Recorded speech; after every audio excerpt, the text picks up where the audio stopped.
She is a radio personality who co-hosts the nationally syndicated morning show, The Breakfast Club, along with DJ Envy and Charlamagne the God. Please give a warm welcome to Miss Angela Yee. Hey, Hello. how are you? I'm good. How are you? Happy Friday. Happy Friday. I'm so glad we could finally do this live, or, even for me to interview you, because I remember when you were here in Chicago for the lip service We tour. tried. Yeah. We definitely tried, and I know you busy, girl. You are so busy. How have you been throughout the pandemic? I was just talking about that. I was saying how fortunate it is that during this pandemic, I've been working from home mostly. So I know it's been like a really tough time for people. So I'm just really grateful that I've been able to still work and keep it going and open businesses. And yeah, I mean, there was some rough times, but I'm just Absolutely. grateful that hopefully this is ending soon. Yes, absolutely. I agree with you. I know that, I've been in the entertainment business. And so I know you've been in it for decades. And so we took a hit, definitely, Yeah. but I think that I see you're out there thriving. You still doing lip service. You still, have the juice bar. I'm assuming as well. I hope I'm right. Okay, good. And then you're hosting radio in the morning, so you're pretty busy. And now you've started with a new baby. So go right into it because I only have like 15 minutes. So let's talk about Team Wealth Wednesdays. In the midst of all this madness, you started it with Stacey Tisdale, who is a financial journalist. How did you guys you guys' synergy come together? So Stacy and we met because of the Breakfast Club and doing some financial things. And she's a financial expert, worked for the Wall Street Journal and worked for the New York Stock Exchange, first Black woman to be on the floor. Sorry, my phone keeps ringing. So That's okay. So anyway, I just really liked her and I had this idea. I was sparked because when she came up there, she gave such valuable information. I was like, when I think something is good for me, I also think it'll be good for other people and valuable information for other people. So I was like, we should do more things together. And we started it off as something in the juice bar that we just were organizing ourselves called Wealth Wednesdays that we would just do for free. Like, hey, if anybody wants to come, we got this person, who works at Prudential and this person who works at Google. And we were just doing these free events and I was doing free juices for people to come and just learn in the community. And it was so valuable for them. I remember one time we had the Small Business Administration come, the commissioner, and they bought their RV and people got to learn and sign up for classes and certifications on the spot. And that's just really valuable because sometimes if someone's not there, even the way that I first started investing was because of an interview that I did when I was at Sirius. And I remember saying, okay, this is all making sense. No one's ever even spoken to me about this before. And so I just thought it was great to promote that. And then it just turned into something bigger. We did it for free for so long. And then fortunately, we managed to partner up with bigger companies that saw the value in it. That's awesome. That's amazing. Because I was wondering yourself, you had all of these, well, and I don't want to say all of these endeavors, but you are an entrepreneur. Let's just keep it real, with all the things that you have going on. So I was curious myself, were you already financially literate, or, did it? Not at all, girl.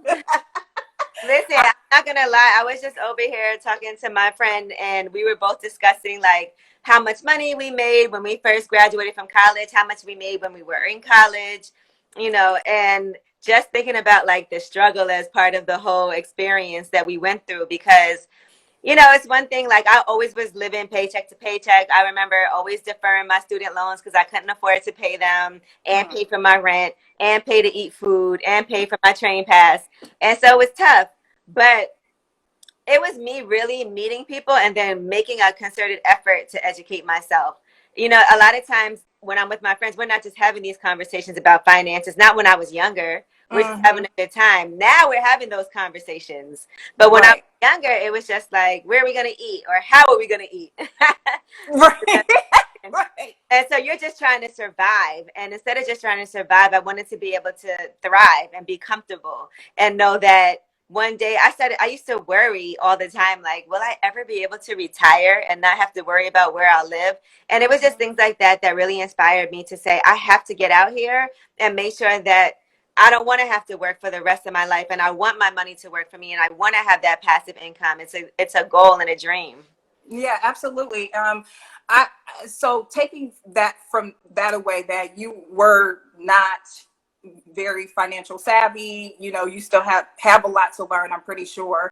Um, what kind of advice would you give to someone that was in your spot, maybe 2 years ago, 3 years ago, that is like, finances, it's overwhelming, I'm confused, I don't know, stocks, bonds, what, that they're not familiar, that's an unfamiliar territory. How can they kind of step their baby toe into that water? Well, I will tell you that's part of why we launched teamwealthwednesdays.com. We just launched the site this week. But Right. that is that there's a lot of resources on there, and there's a lot of the Wealth Wednesdays that we've done on video. So for instance, know your credit score.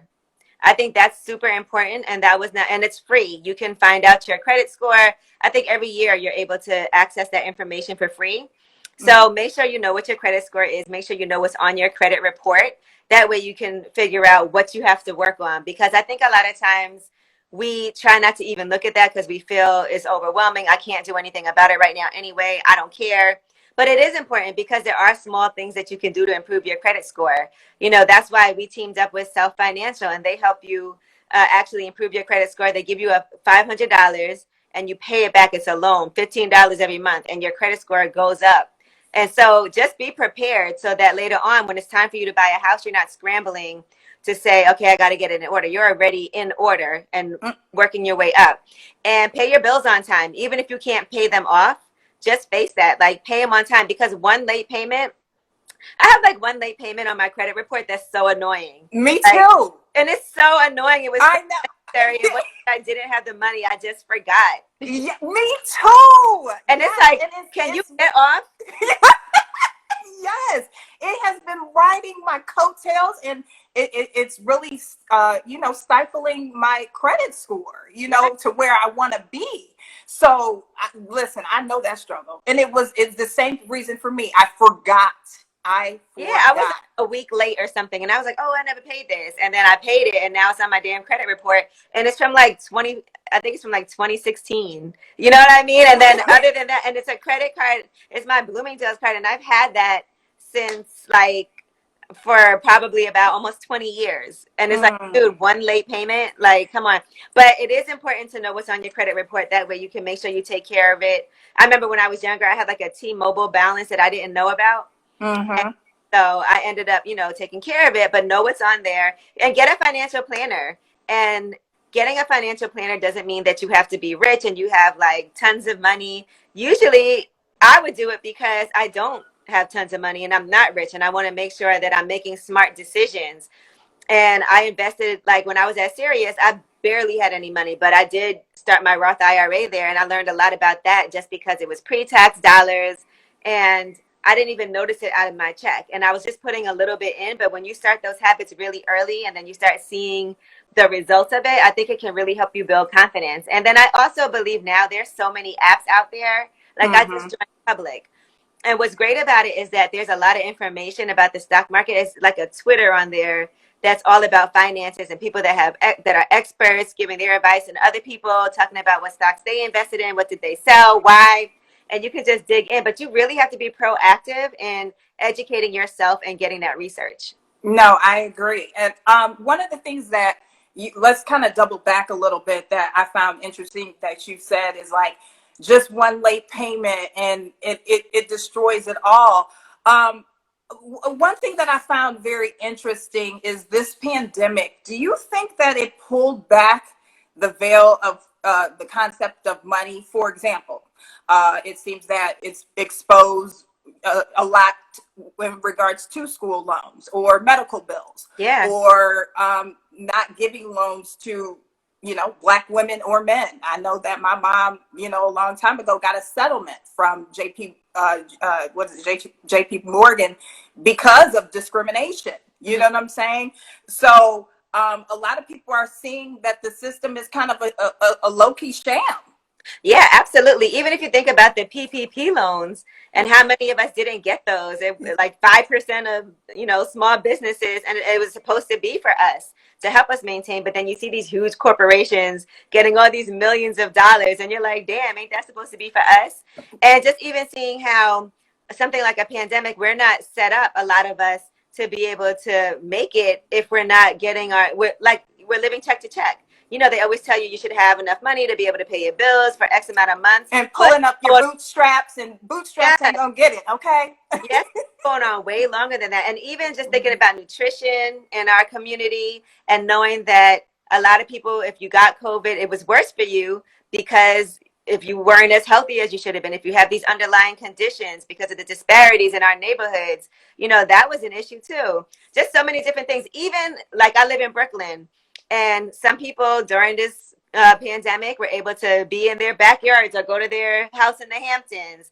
But a lot of people here, like, we don't have backyards and you live in a building and I can't even get outside and get some fresh air. And then the cops are harassing you because you don't have a mask on in front of your house. But in Central Park, you see the rich white people and they're handing them masks. Hey, how you doing? But, just even how we're treated and looked at is just so different. And I think that really did, we saw a lot of that. And just we saw all of the financial issues we've been having. We saw how the government didn't really step in to do as much for us as they could, even fighting for a check for, $1,400. And this has been going on Right. for almost a year now.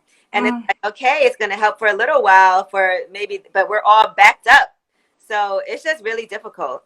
Yeah, absolutely. And do you think, Wealth Wednesdays can be that resources? Is that what you guys are hoping, that it is that resource for us to kind of get out of this hole? Yeah, and definitely, and we have that again. It's teamwealthwednesdays.com that we just launched. But Right. the great thing about it, like I said, is that we do have all these different resources, like Operation Hope. They do offer you free financial advice. We do have Self Financial. We have Rocket Mortgage, and you can go online. And a lot of times, we just saw this recently where the couple tried to sell their house, and they got appraised for $500,000 less than when a white couple went for the same house. They told them a way higher price. And just to see how things like this happen to us, imagine they would have went and sold their house for way less than what it was worth, based on their investment. So it's just things like that that we have to really make sure that we're educated and aware of. And I also feel like confidence is important too. And sometimes into ourselves that this is not for us. We're not good. We don't invest in the stock market. We're not good with money. This is why you're trying to do that. Oh, you rich, and like people say things like that. And you're like, no, I'm just really trying to make sure that I'm better and that I'm financially savvy and that later on when it's time for me to retire, that I have everything in order. I think about everything now. I think about like, if I die, I don't want my parents to have to worry about paying for my funeral. I have to make sure I have my life insurance set up. So I don't want to be a burden to them. And like I really think about things like that because all kinds of unexpected things happen, and that's what really sets people back. It's medical bills, it's dealing with Yes. like that we had no idea and couldn't anticipate. Someone broke into the juice bar. We had to pay to get the glass fixed. They sold the cash register, all of those things. But imagine if we were already in debt at the juice bar and then now we have to figure out how to pay for this. It's not easy. So it's just important for us to figure out how can we do these things. What are we eligible for? What kind of loans can we get? What kind of grants can we get? We need to know that information. No, I completely agree. I do want to touch on, I know I'm running out of time here, so, I'll wrap this up, but I definitely want to touch on, I saw that Notori Naughton and 50 Cent was one of your first guests on the 24th when you guys, launched. So one thing that was mentioned on that first show by, I think it was Stacey, was how the hip hop community like changed the financial landscape. And I've always agreed with that. I mean, some of these rappers come, they former drug dealers. I mean, they know how to kind of work with money and things of that nature, right? But do you think the flip side of that, that has caused some disadvantages as well within our culture, within the community? I mean, I think that, there's always pros and cons to everything. I will say that we learn how to leverage the influence that we have, You know, I know they talked about Run DMC and the Adidas deal and holding up the sneakers and showing how valuable. We put out a song. They put out My Adidas. Well, they should get a check for that. You know, you see the deal Jay-Z just did with Ace of Mm. Spades with LVMH, and you see just all the deals that people are doing. Diddy, the reason why, you know, he's still thriving the way that he is also because of his deal with Diageo for Ciroc and De Leon tequila. And so it's just things like that that really show you, like, if I'm in this position, I'm not doing this for free. I'm going to leverage my power. And social media has really helped with that too, with people Hmm. being able to give shout outs to different brands and make money in that way. We saw how upset Boosie was when he lost his Instagram account because he was doing all these posts promoting businesses, and he's like, you take your money out of my pocket, you know. But then on the flip side of that, I do think that sometimes people think it's like an overnight thing and it's easy and any Mm. can do it, but it is really a grind and it's hard work. And we need to show the hard work that comes behind you making all these millions of dollars. It's not just all glitz and glamour. It really is, you know, a job that you have to do and be consistent with, and always be evolving and always doing your research on, okay, you know, where are my best markets? What do I need to be doing? How can I, it's just all, how can I connect with my audience more? So I think those things are important too, because sometimes people see your success and think it happened overnight, and we should never make people think that. Absolutely. And also too, just materialistic, and that I feel like sometimes those messages can harm us, you know Right. what I'm saying, and harm the community.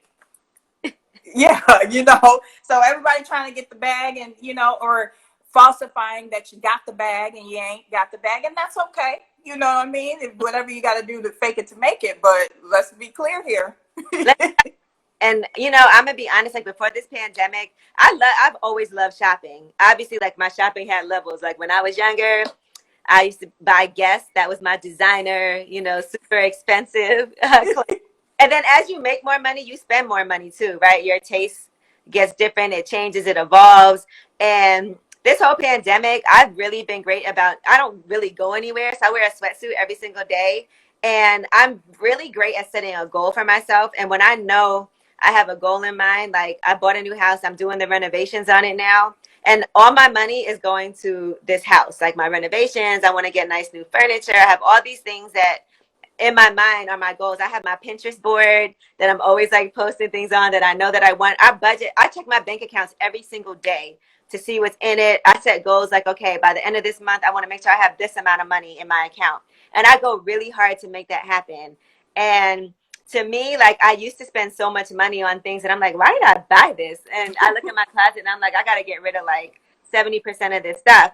And so you'll realize those material things. It's nice to treat yourself, and I'm all for that, but you just have to make sure that you're responsible. Like if you make $10,000 and you're like, okay, I'm gonna take $500 and spend that on myself and do whatever I want, whatever that is. But the rest of this, I'm investing in something and I have a goal for it. That's important. I'm really great at setting aside a little bit of money. Like I have an account that I put $200 in every month, so that by the end of the year, I have enough for like a nice vacation, and that goes toward my vacation. But I'm really good at it because I'm like, the $200 a month is not huge, but when it adds up at the end of the year, I'm like, all right, that's 2,400 less dollars that I have to spend, and then I use my miles to buy my flight. And Right. it really does help. And I like to treat myself, but I also like to do it in ways that I'm being really responsible. Like I charge everything on my Amex card that I can, so that I can get the points and then get gift cards to Restoration Hardware to buy furniture. Like I do all of those things. No, and I love that, and I love the concept of kind of what I feel needs to be done within the Black community is recycling that dollar. Mm-hmm. So when you say investing, invest in something within your community so that it can be economically stable. You know what I mean? And that's what I think too. A lot of our culture needs to do is see the value in spending within your own community. If you see your friend has a business, or there's a place you used to go to that's Black owned, woman owned, you know, buy something. And Right. I think it means so much. Like I love, even when my friends support me, like I started my coffee company. When we first launched, all my friends were like buying it and posting it. And even if you don't have the money right now to buy it, post it. Like Mm. post like, yo, this looks dope. And that, like little things like that really it does help people's spirits, even just to see like, okay, I'm working so hard trying to make something happen. How do I get my branding up? How do people notice me? Well, post them. Or if you Mm. can afford to buy something, buy something. It's just really so valuable. Yeah, and I want to say thank you while we're on that note. Thank you for doing this interview because it's valuable to my business. I just, created my brand into an LLC. So, it we're right on the tails of International Women's Day. This was like such a great interview, and I think informative. I love informative interviews that can reach a masses because I know there's somebody out there with a credit card debt. I know somebody out there struggling to pay, student loans. So this is the information that needs to be also recycled, information and just doing things with working with people to make us all economically strong. So yes, I think this is a great idea with Team Wealth Wednesdays. Well, thank you. I appreciate it. And I just want to say you look amazing. Your hair, your nails, your Oh, makeup. oh my God, you do too. Thank you so much. I hope that we can do this again, Angela, in person. I feel like I could talk to you forever. You're so down to earth, so humble. Again, guys, head on over to teamwealthwednesdays.com. Angela Yee here has launched it just this week, along with Stacey Tisdale. Very informative. All the things that you need to know to get you wealthy, because we need to all come out of this strong. And last thing I want to say is I did also last month open up a store in Detroit called Private Label Extensions. So at Private Label Extensions, anybody in Detroit, make sure you check us out on 8 Mile and Dequindre. We have our wholesale day coming up March 28th. So I'll be there all week for that. But, I appreciate that because we needed it. I need to get it right. Absolutely. Good job, Angela. I love this. Please don't be a stranger. Let's do this again. Again, guys, please support Black-owned businesses, women as well. It's all important. All right. Thank you again, Angela. It was a pleasure talking to you. I probably went over my time, but it's Angela Yee. Come on now. Thank you so much. It's good to see you. I can't wait to see you in person. Same here. All right. Have a good one. You too. All right. Bye-bye.